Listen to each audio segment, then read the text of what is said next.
Welcome! In front of me I have Xiaomi Redmi Watch 3 and I'm gonna show you how to change the vibration intensity level on this watch. First, we need to wake up the screen on our watch, and you can do it by pressing the side button. After you wake up the screen, you can press the side button again to open the menu. Now scroll through the menu, find the settings icon and tap on it. In settings, find the option called sound and vibration and select it. And here scroll down, find the option called vibration and tap on it. And as you can see here, we can select between two levels of vibration intensity. We have default and strong. Select the one you like by tapping on it, then tap on the check mark.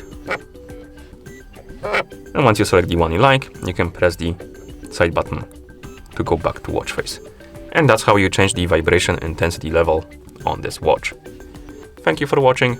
If you found this video helpful, please consider subscribing to our channel and leaving the like on the video.